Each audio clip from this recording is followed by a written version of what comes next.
Hey there, my references are below the video.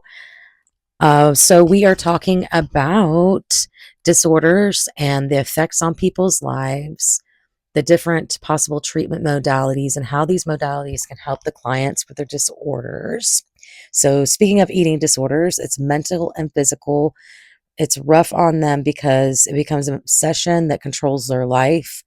Depending upon the severity of it, it can a relapse can make them pass away.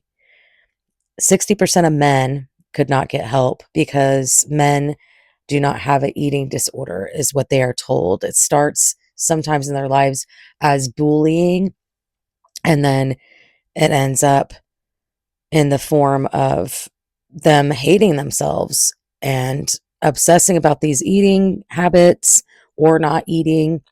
And it's a disease that never leaves the body. So, treatment for them would be great to have residential care because residential care covers all the bases.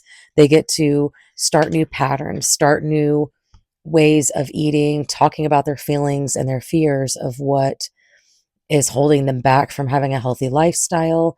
And along with all of that, they are able to be around other people and have a massive support system being around other people that have the same issue. So I think that's very great. Somatization, it's basically said that it's all in their head, but they have psychological stress that plays a role in their physical symptoms. So they end up feeling lonely, frustrated, and misunderstood, and sometimes having anger and resentment towards relatives or people that are close to them, saying it's a pseudo thing that's happening to them. They're in the hospital a lot, and they're scared because they have so many different diagnoses, and it confuses them why they're sick.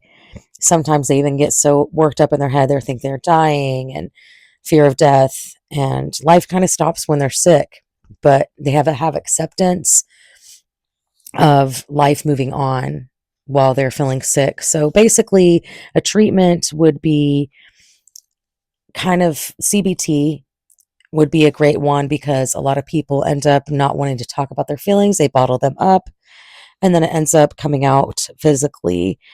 Triggers, they have to recognize triggers because sometimes there are trigger words that can make them pass out if you say these words or have other effects on the body.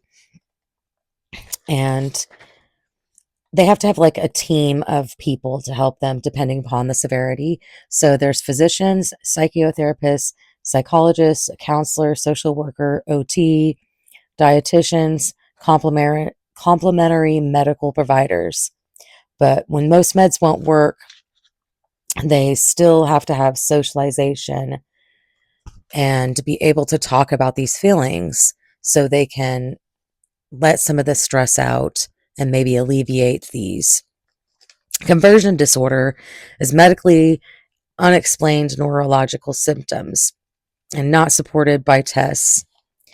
And something's like a little off about the symptoms. Like it looks like a seizure, but it's not an actual real seizure. It's like a pseudo seizure that a person's having sometimes. To start out, there's no electrical activity going on in the brain, and but they're convulsing while they're still awake, and they start shaking sometimes like a little tiny bit, and then it turns into a full-on seizure over time.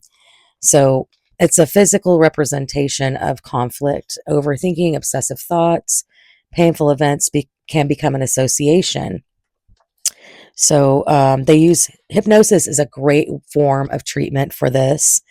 It can help remove the fear, worry, and thoughts or mixed symptoms. And it can basically take them to a different place where they just don't think about these things anymore. And once that sinks in, once they do it long enough, they can have a lot of relief from these problems or even have them eliminated. It comes into the elimination disorders, which basically that's if someone is urinating themselves or um, going number two on themselves, repeating it, and it has to be 2 times per week for consecutive 3 months.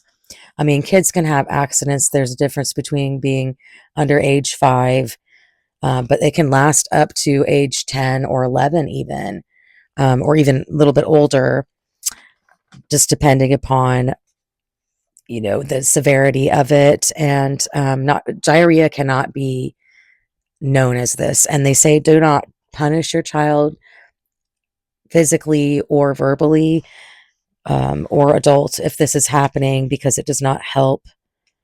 It really can make it more severe. So the treatment is assessment for other issues. It could be like a comorbid thing, like there's another mental health disorder going on. So giving another assessment would help them. Also, trying to give them deregulation medicines before bed, and they usually grow out of it by age 10 if it's a child. But that's not a huge thing. Sleep disorders are physical, mental, that affects cognitive abilities, and their overall life. And a treatment combo would be CBT and practicing good hygiene, addressing medical or physical conditions, maybe using a CPAP machine for sleep apnea, and adjusting diet or stopping smoking. So the stimulus can control the therapy, and can associate a regular sleep schedule. Light therapy is also another thing that's great to help with circadian rhythm. Sorry for the extra length of the video, but this was quite a bit to cover, and I really appreciate you. I love this class. Thank you.